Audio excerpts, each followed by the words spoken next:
الاضحیٰ پر مولانا طارق جمیل صاحب کا خوبصورت بیان سنیے۔ السلام علیکم ورحمۃ اللہ وبرکاتہ۔ الحمد للہ الذی بیدہ الملک وہو علی کل شیء قدیر، هو الاول والآخر والظاہر والباطن وہو بکل شیء علیم، واشہد ان لا الہ الا اللہ وحدہ لا شریک لہ، واشہد ان سیدنا ومولانا محمدا عبدہ ورسولہ، ارسلہ بالحق بشیرا ونذیرا وداعیا الی اللہ بإذنہ وسراجا منیرا، صلی اللہ تعالی علیہ وعلی آلہ وعلی اصحابہ وبارک وسلم تسلیما کثیرا کثیرا، اما بعد فاعوذ باللہ من الشیطان الرجیم، بسم اللہ الرحمن الرحیم۔ ان ابراہیم کان امۃ قانتا حنیفا للہ ولم یک من المشرکین شاکرا لانعمہ اجتباہ وہداہ الی صراط مستقیم ثم اوحینا الیک ان اتبع ملۃ ابراہیم۔ وقال تعالی فلما اسلم وتلہ للجبین ونادیناہ ان یا ابراہیم قد صدقت الرؤیا انا کذالک نجزی المحسنین۔ میرے محترم بھائیوں بہنوں، میرے عزیزوں، بچے بچیوں، پوری دنیا کے انسانوں، اللہ کرے میرا پیغام پوری دنیا میں پہنچے، مسلم بھی سنیں، نان مسلم بھی سنیں، کہ اچھی بات تو لینی چاہیے جہاں سے بھی ہو۔ عید قربان جس کو ہم کہتے ہیں وہ قریب ہے، 5 دن 6 دن باقی ہیں۔ یہ ابراہیم علیہ السلام کی سنت ہے، اور میرے نبی نے اس کو زندہ کیا۔ بیچ کے زمانوں میں یہ نہیں تھی، اس کو میرے نبی پاک صلی اللہ علیہ وسلم نے زندہ فرمایا، اور آپ اپنے عید کے موقع پر 2 جانور ذبح فرماتے تھے، 2 دمبے، ایک امت کے لیے اور ایک اپنے لیے۔ سبحان، ایک امت کے لیے، ایک اپنے لیے۔ ابراہیم علیہ السلام سے یہ سلسلہ کیسے شروع ہوا؟ ابراہیم علیہ السلام کون ہیں؟ ان کی ہستی کیا ہے؟ ابراہیم علیہ السلام وہ نبی ہیں جن پر ساری امتوں کا اتفاق ہے۔ یہود بھی ابراہیم علیہ السلام کو کہتے ہیں ہمارے ہیں، عیسائی بھی ابراہیم علیہ السلام کو کہتے ہیں ہمارے ہیں، مسلمان بھی ابراہیم علیہ السلام کو کہتے ہیں ہمارے ہیں۔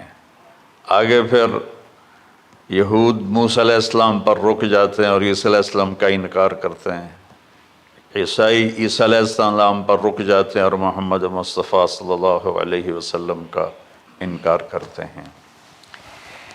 ان ابراہیم لأواہ حلیم، ان ابراہیم لأواہ حلیم۔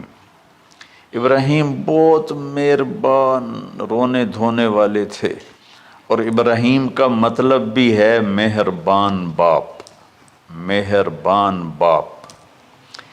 ابراہیم علیہ السلام کی کہانی تو بہت لمبی ہے، اسے سنانے کے نہ مجھے سکت ہے، اور نہ ہی آگے جو ہم کاسٹ کرتے ہیں اس میں اتنی ہمت ہوتی ہے، تو ہم شروع ہی کرتے ہیں کہ ابراہیم علیہ السلام سے اللہ نے اپنے بچے کی قربانی کیسے لی، پیچھے سارے واقعات کو چھوڑ کر۔ ابراہیم علیہ السلام کو جب آگ میں ڈالا گیا اور اللہ تعالیٰ نے ان کو آگ سے زندہ سلامت باہر نکالا، تو پھر انہوں نے ہجرت فرمائی اور مصر گئے۔ مصر کا جو بادشاہ تھا وہ ہر آنے والی عورت کو زبردستی 1 رات اپنے کمرے میں رکھتا تھا، تو اس نے حضرت سارہ علیہ السلام کو بھی قبضہ کر کے اپنے کمرے میں رکھا۔ جو ہی ہاتھ بڑھاتا اس کا ہاتھ سوکھ جاتا، پیچھے کرتا تو ٹھیک ہو جاتا، پھر ایسے ہاتھ بڑھاتا سوکھ جاتا، پھر پیچھے کرتا ٹھیک ہو جاتا، پھر ایسے ہاتھ بڑھایا سوکھ گیا، پھر پیچھے کیا ٹھیک ہو گیا۔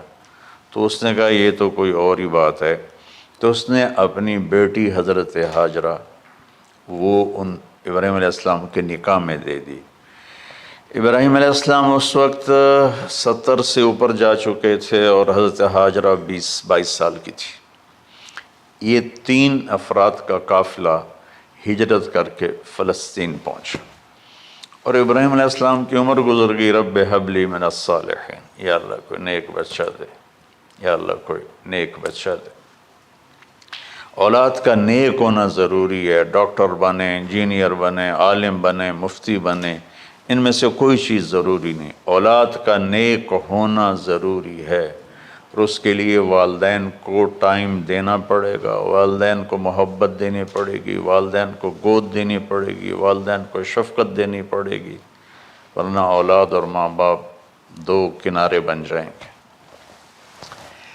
کچھ تقریباً 84 سال کی عمر میں اللہ تعالیٰ نے حضرت ہاجرہ سے بیٹا دیا، سارہ کی بجائے ہاجرہ سے بیٹا دیا۔ حضرت اللہ کی حکمت تھی، اللہ بھی یہی چاہ رہے تھے، تو حضرت سارہ کو بڑی تکلیف ہونے لگی، کہنے لگے اس بچے کو مجھ سے دور کرو، اس بچے کو مجھ سے دور کرو، میں دیکھ نہیں سکتی۔ تو جبریل آئے کہ اللہ تعالیٰ بھی فرما رہے ہیں کہ اسے یہاں سے دور کرو، کہ کہاں لے جاؤں؟ کہ یہ ہم بتائیں گے کہاں لے جانا ہے۔ تو جبریل انسانی شکل میں اونٹ پہ سوار ہو کر تشریف لائے، اور پیچھے حضرت ابراہیم علیہ السلام اپنی اونٹنی پر، بچہ بیگم، اور آگے جبریل رہبر کے طور پر۔ فلسطین سرسبز ہے، کہیں خشک ہے، لیکن پانی ہے، اچھی آبادی ہے۔ چلتے چلتے چلتے چلتے 1 مہینہ کا سفر کرنے کے بعد جب وہ علاقہ شروع ہوا جہاں کالے پہاڑ، کالے پتھر، کوئی پتا نہیں سبزے کا اور کوئی نشان نہیں پانی کا، وہاں سے چلتے چلتے چلتے 4 پہاڑوں کے اندر ایک وادی سی آئی۔ جب وہاں پہنچے تو جبریل کہنے لگے اللہ کے نبی یہاں ہاجرہ اور اسماعیل کو چھوڑ دیں۔ جب وہ آگ میں جا رہے تھے نا ابراہیم علیہ السلام، تو ایک لفظ نہیں بولے، بس نے کہا حسبی اللہ ونعم الوکیل۔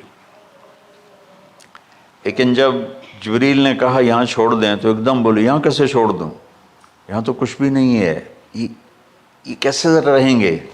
کہ یہ آپ کے رب کی منشا ہے، یہاں اللہ کا گھر بنے گا، یہاں اس بچے کی نسل سے ایک آخری نبی پیدا ہوگا جو پورے عالم کو روشن کرے گا، آپ چھوڑ دیں۔ تو وہ وہاں 3 دن رہے، ان کے لیے ایک چھپر سا بنایا اور لکڑیاں کاٹ کے، یا 2 دن رہے یا 1 دن، یہ تو کوئی تحقیق کوئی نہیں ہے، لیکن ایک چھپر سا ان کو بنا کے دیا ایسے، یعنی اس ایک اوپر وہ لکڑیوں کی چھاؤں کر دی اور نیچے ایسے بانس سے گاڑ دیے اور چل پڑے۔ تو حضرت ہاجرہ فرمانے لگے آپ کہاں جا رہے ہیں؟ اتنا بڑا امتحان تھا کہ جواب نہیں دینا، بس چپ کر کے چلو۔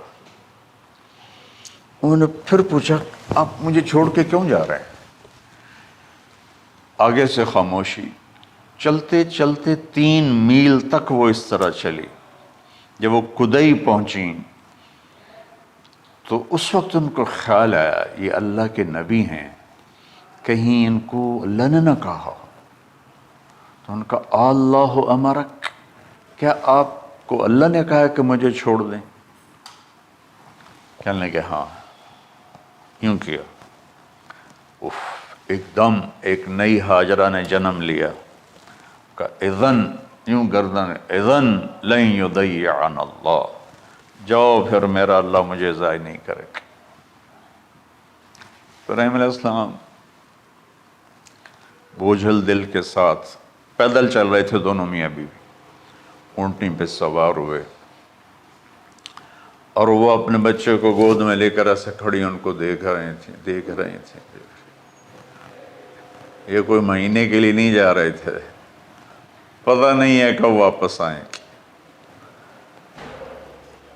اج دے وچھڑے قد ملن گے، جانے رب رحمان۔ دیکھتی رہیں۔ انہوں نے ایسے پہاڑی کے اوپر چڑھے کہ اونٹ نیچے اتری، تو پھر انہوں نے منہ موڑا اور واپس اس وادی کی طرف چلیں۔ کیا وقت تھا، صبح تھی، شام تھی۔ جو ابراہیم علیہ السلام غائب ہوئے تو ایک دم آپ نے اونٹنی کا منہ موڑا ادھر ہی اور کہا ربنا انی اسکنت من ذریتی بواد غیر ذی زرع ربنا لیقیموا الصلاۃ۔ کیا درد ہے! آپ اندازہ لگاؤ، ایک آدمی کو 84 سال کی عمر میں بیٹا ملے اور پھر اسے ایسے جنگل بیابان میں چھوڑ دیا جائے، تو ان کے دل پہ کیا بیت رہی ہوگی۔ یہ اس دعا میں وہ درد ہے جو میرے بھی آنسو نکل رہے ہیں۔ ان کو 3 دفعہ قصہ سنا چکا۔ اے اللہ، تیرے ہی کہنے پر، تو جو میرا رب ہے، یا اللہ نہیں کہا، اللہم نہیں کہا، ربنا، یا اللہ تو مہربان ہے، اس میں بھی کوئی تیری مہربانی ہوگی، تیری محبت ہوگی، تیری شفقت ہوگی۔ انی اسکنت من ذریتی، میں نے چھوڑ دیا اپنی اولاد کو، یا اللہ میں نے وہاں چھوڑا ہے جہاں نہ پتا ہے، نہ دانا ہے، نہ پانی ہے، تو جان اور یہ جانے۔ اس درد بھری دعا نے عرش کو بھی ہلا دیا تھا، اور آپ نے منہ موڑا۔ اس باپ کو سوچو جو ہر قدم پہ اپنے معصوم بچے سے دور ہو رہا ہے، اور اس ماں کو سوچو جو ہر قدم پہ اپنے خامن سے دور ہو رہی ہے۔ ابراہیم کی منزل تو آگے گھر ہے، 2 بیویاں اور ہیں، ادھر تو پتھروں کے ساتھ دوستی ہے۔ جب ہاجر، میں ایک دفعہ میں ایسے ہی سوچ میں بیٹھا، میں اتنا رویا۔ میں نے کہا جب وہ ہماری ماں ہاجرہ وہاں اکیلی بیٹھی ہوگی، اور چاروں طرف اونچے اونچے پہاڑ تھے، اور اندر بیٹھنے والوں کو باہر کا پتہ نہیں، باہر والوں کو اندر کا پتہ نہیں۔ تو شام ڈھلی ہوگی تو اندھیری رات نے کیا ظلم ڈھایا ہوگا، کالے پہاڑوں کا اندھیرا، اندھیری رات کا اندھیرا۔ تارے بھی حیران ہوں گے، یہ کون بی بی بیٹھی ہوئی ہے۔ ستارے روزانہ ہی نکلتے تھے، لیکن آج وہ ایک نیا تماشا دیکھ رہے ہیں کہ ایک معصوم شہزادی ایک معصوم بچے کو گود میں لے کے بیٹھی ہے، کون اسے یہاں چھوڑے۔ چاندنی رات ہی تو چاند بھی حیران ہو رہا ہوگا، یہ کیا ہو رہا ہے، یہ کیا ہو رہا ہے، یہ کیا ہو رہا ہے۔ اور وہ تنہا جان آسمان کو دیکھتی ہوگی، یا اللہ یہ میرے ساتھ کیا ہوگی۔ وہ رات کیسی، پہلی رات کیسی گزری ہوگی حضرت ہاجرہ پر۔ یہ ہمارے تبلیغ والے 3 دن کے لیے جاتے ہیں، بیویاں شور مچا دیتی ہیں، چھوڑ کے جاندے پہ، چھوڑ کے جاندے پہ۔ اس ہاجرہ کو سوچو جس پر اندھیری رات تھی، اور اسے کچھ پتہ نہیں تھا میرے ساتھ کیا ہونے والا ہے۔ جب دن چڑھا تو سورج نے دیکھ کر اس کی آنکھیں پھٹ گئیں کہ یہ کیا ہے۔ وہ تو کسی پہ رحم نہیں کرتا، اس کی آگ نے پتھروں کو تپایا، میری ماں ہاجرہ کے چھپر کو تپایا اور تڑپا کے رکھ دیا۔ ایک چھوٹا سی مشکیزہ تھا پانی کا، اسے گھونٹ گھونٹ پی کے ان کے منہ میں بھی ڈال رہی تھی۔ اس مشکیزے پر 3 دن گزرے، پانی ختم ہو گیا۔ ہم 92 کے حج میں پھنس گئے، مزدلفہ سے پہلے تو ہماری بس میں پانی کوئی نہیں تھا.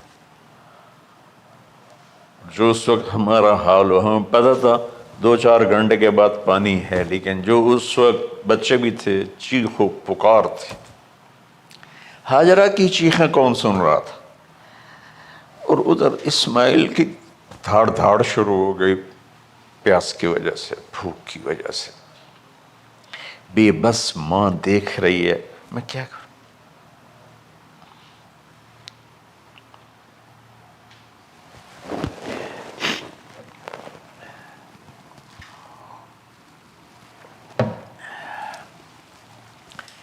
میں قطر میں تھا جماعت میں، تو مجھے یہاں کندھے میں درد ہوا، میں ہاسپٹل گیا تو ایمرجنسی سے انہوں لے کر گئے. ایک بچہ تڑپ رہا تھا، اس میں جو ہاسپٹل کا بیڈ ہوتا ہے چھوٹا سا، اس کی ماں ٹیک لگا کر نا اس کو یوں دیکھ رہی تھی. مجھے نہیں پتا وہ کون ہے، مجھے نہیں پتا اس بچے کو کیا ہے، لیکن آپ یقین مانیں یہ جو میرے آنسو ہیں اس عورت کی وجہ سے، کہ جس خاموش ساز خاموش فریاد سے معمور ہیں ہم، نالہ اگر لب پہ آتا ہے تو مجبور ہیں ہم. جس طرح وہ ماں ساز خاموش تھی اور اس کے چہرے پر درد پکار رہا تھا. میں صرف ایسے گزرتے اس کو دیکھا اور میں آج رو رہا ہوں 15 سال کا قصہ یاد کر کے. تو ہاجرہ کے چہرے کو کون پڑھنے والا تھا؟ کون سی ایمرجنسی وارڈ میں بیٹھی تھی؟ کون اس کے لیے کہہ رہا تھا میں پانی لاتا ہوں، کھانا لاتا ہوں؟ موت تھی دونوں ماں بیٹی کی. تو یہ بے قراری میں صفا مروہ کی دوڑ لگائی. انہیں پتا تھا کچھ نہیں ہے.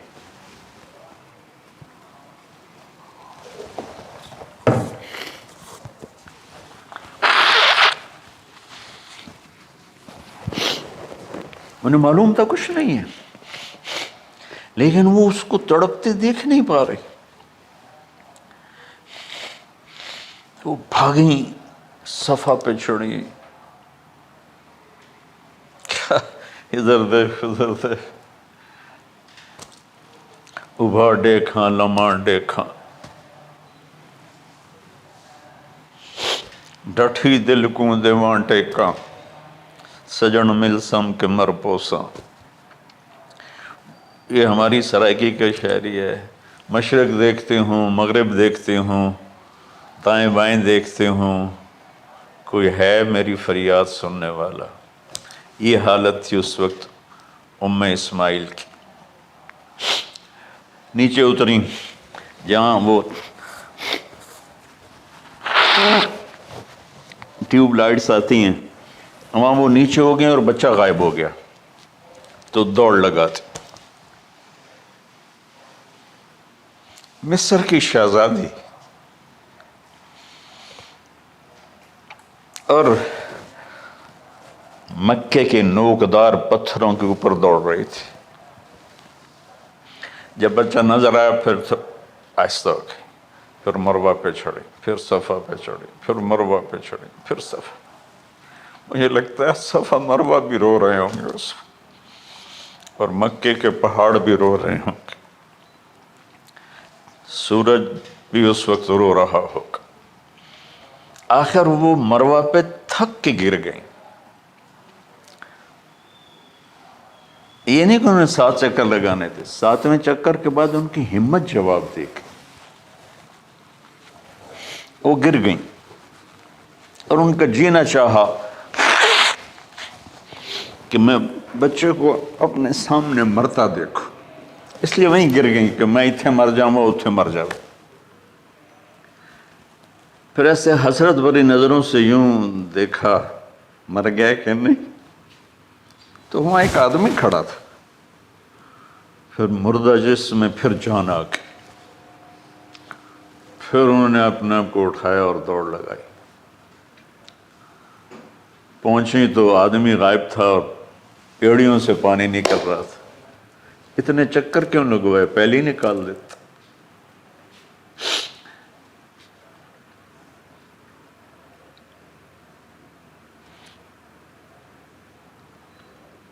عاشق ہوں میں عشق کماں میں، دل رکھیں وانگ پہاڑاں ہو، سہ صدیاں ہزار علام میں، کر جانے باغ بہاراں ہو۔ منصور جے چک سولی دتے، جڑے واقف کل اسراراں ہو، سجدیاں سر چائیں نہ باہو، توڑے کافر کہیں ہزاراں ہو۔ عاشق سوئی حقیقی جڑا، قتل معشوق دے مننے، سر نو جوڑے تے مکھ نہ موڑے، بھامیں 100 تلواراں کھنے۔ سچا عشق حسین علی دا باہو، سر دتے تے راز نہ بن۔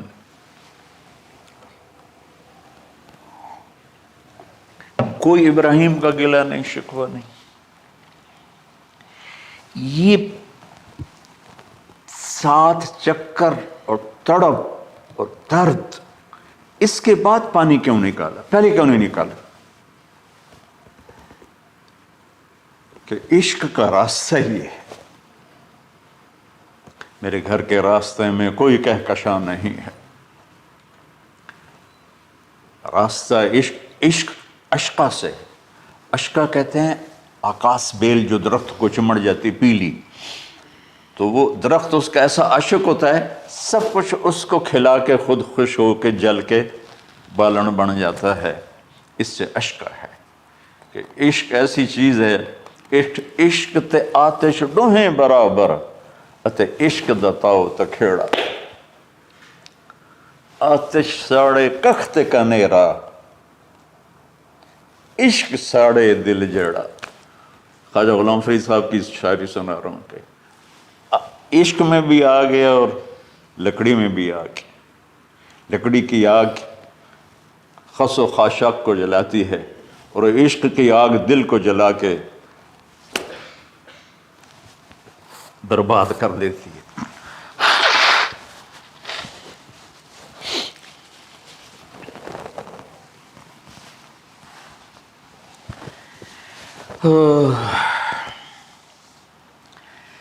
یہ دنیا میرے بھائی بہنوں امتحان کی جگہ ہے، ہم اسے جنت بنانا چاہتے ہیں، ہم یہاں اپنی مرضیاں پوری کرنا چاہتے ہیں۔ اللہ کی قسم، اللہ کی قسم، اللہ کی قسم، جس نے اپنی مرضی پہ چلنا شروع کیا وہ تباہ ہو گیا، جو اللہ رسول کی غلامی کے دائرے میں آیا وہ کامیاب ہو گیا۔ دیکھا تو پانی ابل رہا ہے، ابل رہا ہے، ابل رہا ہے، فوارے مار رہا ہے۔ تو اس وقت عبرانی لینگویج تھی تو ان کا زمزم زمزم، ٹھہر جا ٹھہر جا ٹھہر جا۔ وہ نیچے زور، اللہ کو بھی یہی منظور تھا، وہ نیچے زور۔ میرے نبی نے فرمایا اگر میری ماں زمزم نہ کہتی تو پورے عرب کو یہ پانی سیراب کر دیتا۔ اور آپ حیران ہوں گے، آج کل تو بہت زیادہ ایڈوانس ہے سائنس، تو سعودی گورنمنٹ نے کہ یہ اس کا سورس کیا ہے، یہ پانی کہاں سے آ رہا ہے، طائف تک ساری زمین کو کھنگالا، کوئی اس کا پیچھے سے لنک نہیں ہے۔ کہیں چشمہ ہوتا ہے نا تو پیچھے لنک ہوتا ہے، کہیں سے پانی نکل ہوتا ہے پیچھے سے لنک ہوتا ہے۔ زمزم کا کوئی لنک نہیں۔ جو ہی موٹر چلاتے ہیں تو 8-9 جھرنے ہیں، سوراخ، وہاں سے پانی ابل ابل کے آنا شروع ہو جاتا، اور جو ہی موٹر بند کرتے تو وہ جھرنوں کا پانی بند ہو جاتا۔ اس میں نہ مچھر ہے، نہ اس میں کوئی کیڑا ہے، نہ کوئی مکوڑا ہے، پاک صاف پانی، زمزم زمزم۔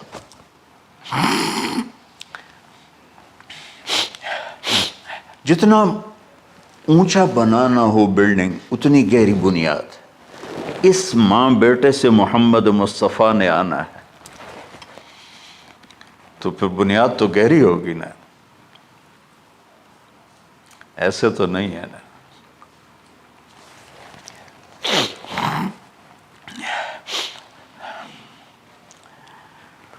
تو چونکہ محمد مصطفیٰ صلی اللہ علیہ وسلم کو اس بچے اور اس ماں سے اللہ نے وجود دینا، پیچھے ابراہیم والد ہیں دینا، ابراہیم علیہ السلام کی نسل میں 4000 انبیاء آئے، بنو اسرائیل میں 4000 اور حضرت اسماعیل علیہ السلام کا ایک ہی جو 1.25 لاکھ پہ بھاری نہیں ہے بلکہ کل کائنات پہ بھاری ہے اللہ کے بعد۔ تو اس لیے پسائی ہوئی یہ جو بناتے ہیں اپنی باڈیز، وہ اپنی کتنی پسائی کرتے ہیں، وزن اٹھاؤ دوڑو، وہ کیا کیا اپنے آپ کو مشقت میں ڈالتے ہیں، تب جا کے وزن وہ نکھر کے آتے ہیں۔ یہاں کوئی آبادی نہیں تھی، یمن سے لوگ جاتے تھے شام تجارت کے لیے، تو قبیلہ جرہم کا گزر تھا، پانی نہیں تھا، تو وہ پانی کی تلاش میں تھے، انہوں نے پرندے دیکھے، وہ کہنے کہ پرندے تو پانی پر آتے ہیں، انہوں نے 2 آدمی بھیجے، آگے دیکھا ایک خاتون ایک بچہ اور کنواں تو نہیں تھا، پانی چشمہ، تو وہ سارے آئے اور کہا کہ بہن ہم یہاں ٹھہر جائیں، کہ اب ٹھہرو لیکن پانی میرا، ان کا ٹھیک ہے پانی آپ کا ہے۔ تو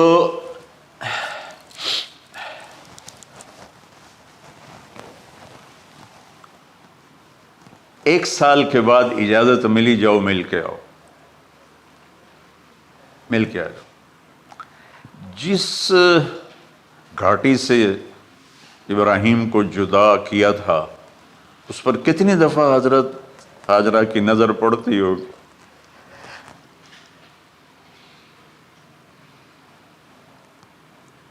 اگر آپ اس کو فیل کریں تو یہ قصہ بیان ہی نہیں ہو سکتا،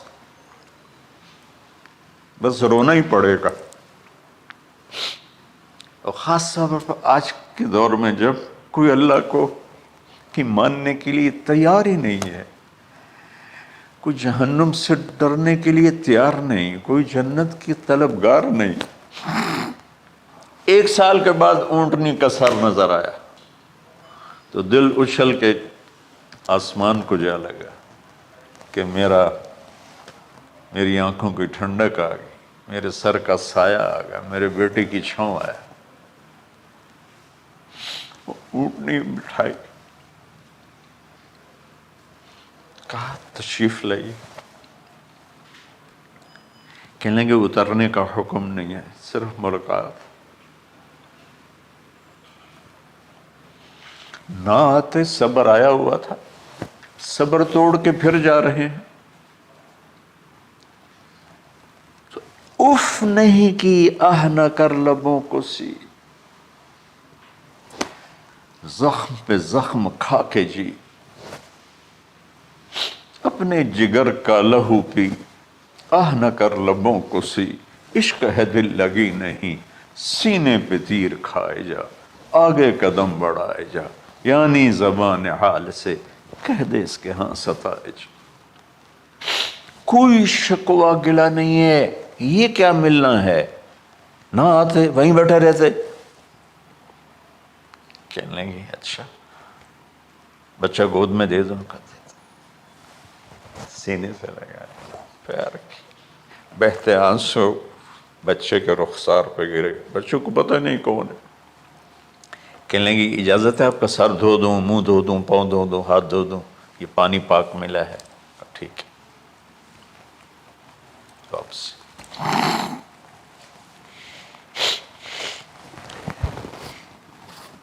فلما بلغ معه السعی، جب وہ بچہ بھاگنے دوڑنے لگا، دل میں اتر گیا، نظروں کو بھا گیا، تو خواب آنے شروع ہوئے، قیمتی چیز قربان کرو، پتہ نہیں کتنی بکریاں قربان کر دیں، پھر خواب آیا قیمتی چیز قربان کرو، پھر گائے قربان کر دیں، عدد مجھے یاد نہیں ہے، پھر خواب آیا قیمتی چیز قربان کرو، اونٹ قربان کر دیے، پھر خواب آیا قیمتی چیز قربان کرو، تو پھر خیال آیا کہ یہ اسماعیل کی طرف اشارہ ہے۔ 1500 کلومیٹر ہے، 1 مہینے کا اونٹ کا سفر ہے، چھری لے کر ایک باپ بچے کو ذبح کرنے جا رہا ہے، اس مہینے کے ہر منٹ نہیں ہر سیکنڈ میں اس کے دل پہ کیا گزر رہی ہوگی، کس لیے جا رہا، ساری دنیا پھرتے ہیں، جب گھر واپس آنے کا ہوتا ہے تو خوش ہو رہے ہوتے ہیں کہ پاکستان جا رہے ہیں، پاکستان جا رہے ہیں۔ کتنی دفعہ اللہ نے دنیا پھرائی یہ، اور اس باپ کی عمر اب 92 سال ہو چکی، 92 سال مولانا صاحب، اور اس کی اونٹنی کے قدم کے ساتھ نہیں، ہر سیکنڈ کے ہر کروڑویں حصے میں ابراہیم کا دل پھٹتا ہوگا کہ اس معصوم بچے کو ذبح کیسے کروں۔ اللہ کی مان کے دکھا دی۔ اللہ نے تو ہمیں دین ہی آسان دیا ہے، ہم سے تو نہیں بچوں کی قربانی مانگی۔ ابو بکر صدیق رضی اللہ تعالیٰ عنہ نے فرمایا تھا، یا رسول اللہ، ایک آیت ہے جس کا مفہوم یہی ہے، اگر اللہ ہمیں کہتا نا بچے قربان کرو، ہم بھی چھریاں چلا دیتے۔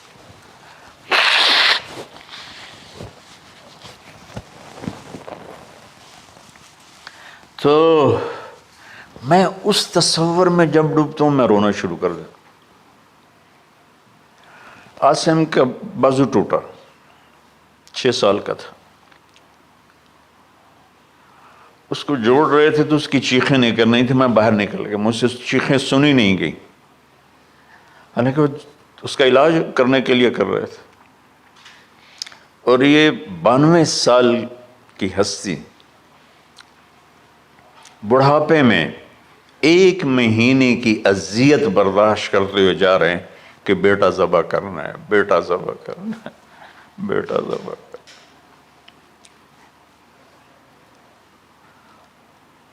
تو وہاں پہنچے تو اب اسماعیل نے جانا ہے کہ یہ ہیں میرے ابا، وہ کیسے لپٹے ہوں گے، کیسے چوما ہوگا، کیسے پیار کیا ہوگا، یا بیوی کا آپس میں۔ مجھے نہیں پتا کہ کتنے عرصے بعد انہوں نے ایک قدم اٹھایا، لیکن کہا کہ بچوں کو تیار کرو، میں اس کو سیر کرانے لے جا رہا ہوں۔ وہ بڑی خوش ہوئی، ماں بھی بچہ بھی اچھل رہا ہے، اور لے کے پہنچے جمرہ کبریٰ پر، وہ جو شیطان کو 3 جگہ مارتے ہیں، تو آخری جگہ وہاں اس وقت ایک تنگ سی جگہ تھی پہاڑوں میں گھری ہوئی، وہاں پہنچے تو کہتے ہیں یا بنیا انی، کوئی شک شبہ والی بات نہیں ہے، ارا فی المنام انی اذبحک، میں نے تمہیں ذبح کرنا ہی ہے، انی میں نے تمہیں ذبح کرنا ہے، فانظر ماذا تری، تیری رائے کیا ہے؟ قربان جاؤں اس ماں پہ جس نے 7-8 سال کے بچوں کو کیا تربیت دی۔ یا ابت افعل ما تؤمر،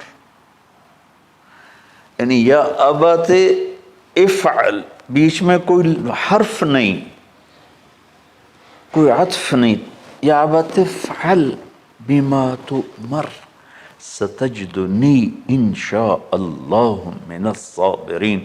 اس عمر میں اپنی قربانی کو اللہ کے ساتھ جوڑا، ابا کرو آپ۔ یہ جب ماں اپنے بچے کو فوکس کر، آج کی مائیں، میں گلہ کرتا ہوں آپ کے والدین سے، میں گلہ کرتا ہوں، انہوں نے اپنی اولاد کو فوکس نہیں کیا، یہ اپنے دھندوں میں اتنا پھنسے ہوئے ہیں، اپنے کاموں میں، اس بدبخت یہ کیا فون ہے، کیا کہتے ہیں اس کو، اسمارٹ فون، سیمسنگ موبائل، اس میں اتنا گم ہو گئے ہیں کہ بچے اگنور ہو گئے ہیں۔ 3 سال کا بچہ اسکول جا رہا ہے، اسے ماں کی گود چاہیے، اسے اسکول بھیج رہے ہیں، وہ وہاں، میرے بچے کو ڈسلیکسیا تھا، اس کو عاصم کو، اس کو پڑھنا نہیں آتا تھا، ایک بیماری ہے، تو اس کی ٹیچریں مار مار مار اس کا حشر کر دیتی، میرا بچہ برباد کر دیا انہوں نے۔ وہ 6 سال کی عمر میں ڈپریشن کا شکار ہو۔ میں ماؤں سے کہتا ہوں بچوں کو ٹائم دو، تمہارا سرمایہ تمہاری اولاد ہے، اور اولاد ڈگری سے عزت نہیں ملتی، اولاد تمہاری نیک ہوگی تو وہ بلند بخت ہوں گی، عزت پائیں گی۔ پاکستان کو پڑھے لکھوں نے لوٹا ہے، ان پڑھوں نے نہیں لوٹا۔ ابا جی، بابا جی، آپ کریں نا، دیر کیوں کر رہے ہیں؟ ستجدنی انشاءاللہ من الصابرین، آپ دیکھیں گے میں آپ کی آزمائش پہ پورا اتروں گا اور اللہ کی آزمائش پر بھی پورا اتروں گا۔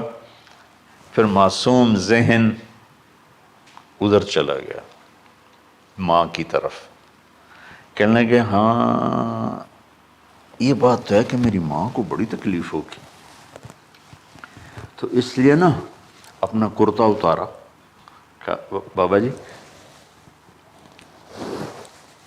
یہ کرتا آپ میری ماں کو دے دیں، وہ جب مجھے یاد کرے گی میرا کرتا دیکھ لے، اور آپ نے مجھے یہیں دفن کرنا ہے، ادھر نہیں لے جانا، اور آپ بھی احتیاط کریں، مجھے الٹا الٹائیں، طلّہ للجبین، میرا سر زمین پہ لگا ہے، گردن نہیں،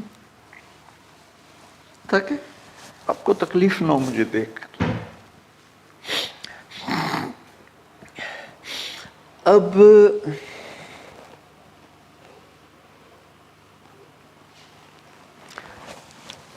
میں تو مرغی ذبح ہو رہی ہوں نا تو اس کو تڑپتے نہیں دیکھ سکتا۔ قربانی کے لیے مفتی صاحبان کہتے ہیں کہ اوپر کھڑا ہونا چاہیے، خود کرے یا اوپر کھڑا، میں نہیں کھڑا ہو سکتا، جانور جب تڑپتا ہے تو مجھے کچھ ہونے لگتا، تو میں بچوں کو بھیجتا ہوں جاؤ قربانی پہ کھڑے ہو۔ جیسے ابراہیم علیہ السلام کا تصور کر کے میری چیخیں نکل کہ انہوں نے جب ان کی کمر پہ گوڈا رکھا ہوگا یوں کر کے، ہاتھ باندھے، پاؤں باندھے، اور سر کے بال یوں اٹھا کے یہاں لائے ہوں گے سر کو، اور چھری یہاں رکھی ہوگی، کیا کیفیت ہو؟ تو یوں آسمان کو دیکھ کر کہ یا اللہ کیا تم مجھ سے ناراض ہو گیا کہ میرے دل میں اسماعیل زیادہ اتر گیا ہے؟ یا اللہ ایسا کبھی نہیں ہے، یا اللہ یہ میرا کوئی امتحان تو لے رہا ہے، یا اللہ تیرے پر سب کچھ قربان ہے، اور یوں چلائی، اور اللہ تعالیٰ نے چھری کی کیا حیثیت ہے، اس نے چلنے سے انکار کر دیا، پھر چلائے، پھر چلائے۔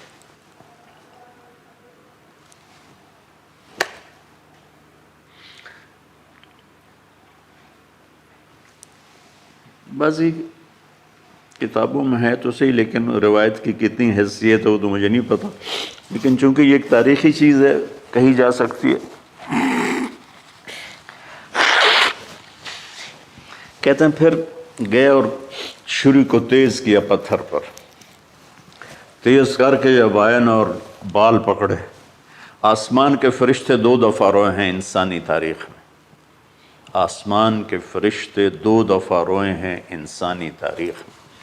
ایک جب ابراہیم علیہ السلام نے ان کی کمر پہ اپنا گھٹنا رکھا کہ سر کے بال پکڑ اور چھری پکڑ کے یہ کہا یا اللہ تم مجھ سے ناراض ہو، تو آسمان کے فرشتوں کی چیخیں نکل گئی۔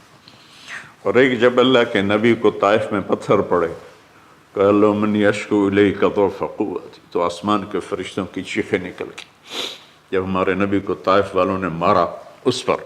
یہ 2 دفعہ آسمان کے سب فرشتے روئے۔ تو پھر اللہ نے کہا بس، نادیناہ ان یا ابراہیم قد صدقت الرؤیا انا کذلک نجزی المحسنین، ابراہیم تو پاس ہو گیا ہے، چھری چل گئی، اور آنکھوں پر تو پٹی تھی، چھری چل گئی، پٹی کھولی تو سامنے کبش تھا، دمبا اور اسماعیل اور جبریل کھڑے ہوئے تھے۔ اس جانور کی قربانی ایک علامت ہے، اس قربانی سے ایک پیغام ہے کہ اپنے غلط جذبات کو اللہ پر قربان کر دو۔ ہم سے اللہ نہیں کہہ رہا بچے قربان کرو، ہم سے کہہ رہا غلط جذبات قربان کرو۔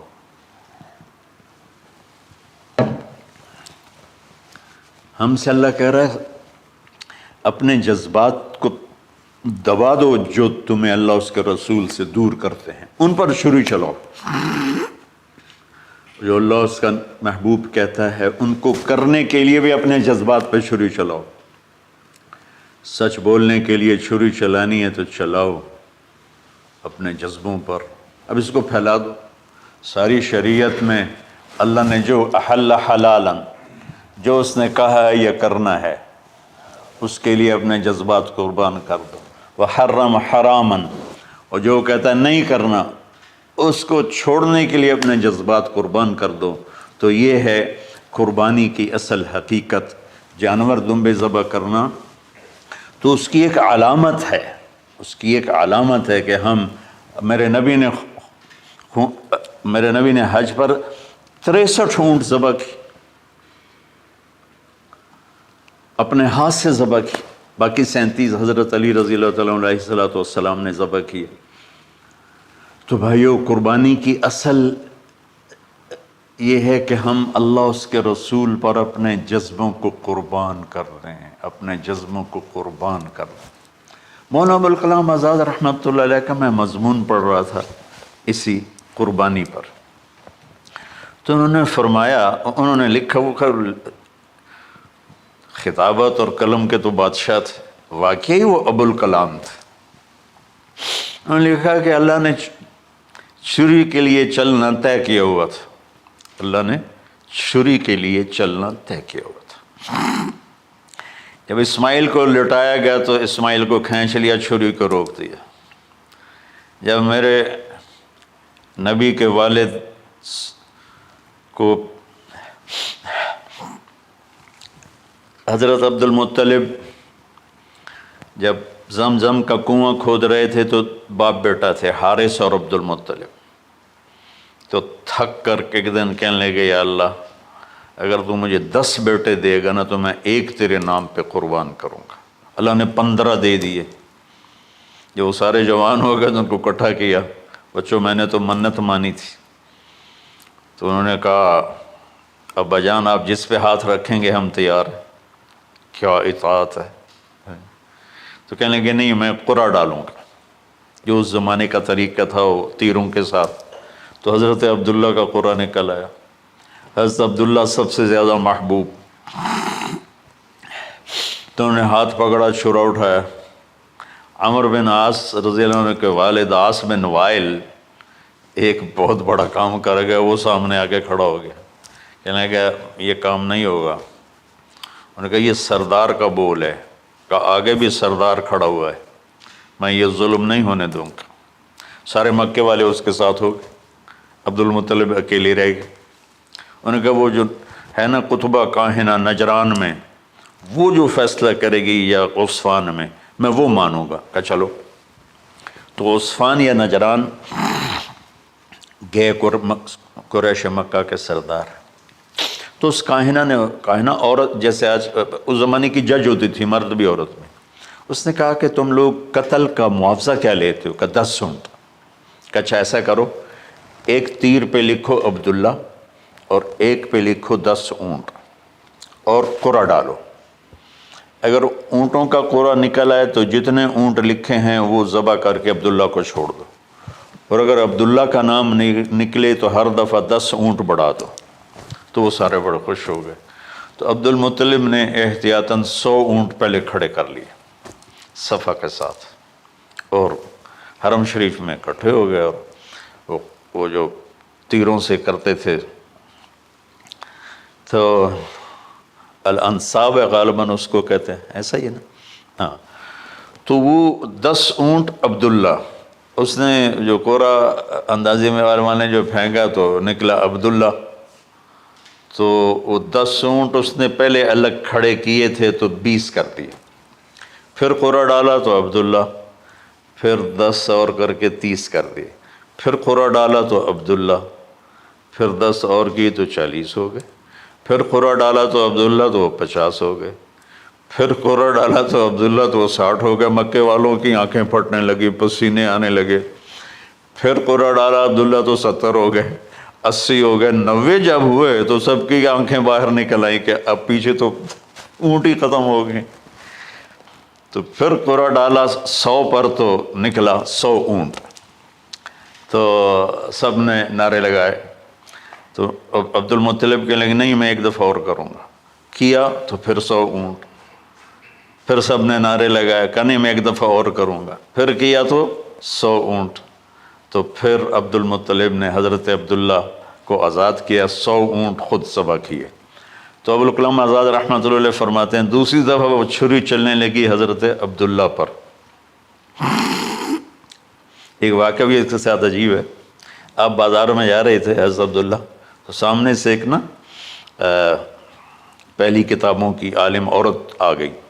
اس نے اسے دیکھا تو کہا عبداللہ تیری جان بچانے پہ 100 اونٹ ڈگے تھے نا؟ کہاں؟ کہ ایک رات میرے ساتھ گزار لے 100 اونٹ میں دوں گی۔ تو اس نے نور نبوت دیکھا یہاں، تو آپ نے کہا نہیں میں عزت دار ہوں، میں یہ کام تو نہیں کر سکتا۔ تو پھر فرمایا کہ اللہ نے اسماعیل کو نکالا، عبداللہ کو نکالا، لیکن چھری نے چلنا تھا۔ جب حسین کی باری آئی تو اللہ نے چھری کو کہا چلو، اور وہ کاٹتے چلی گئی کہ جرمولی کی میرے نبی کی ساری نسل ذبح کی۔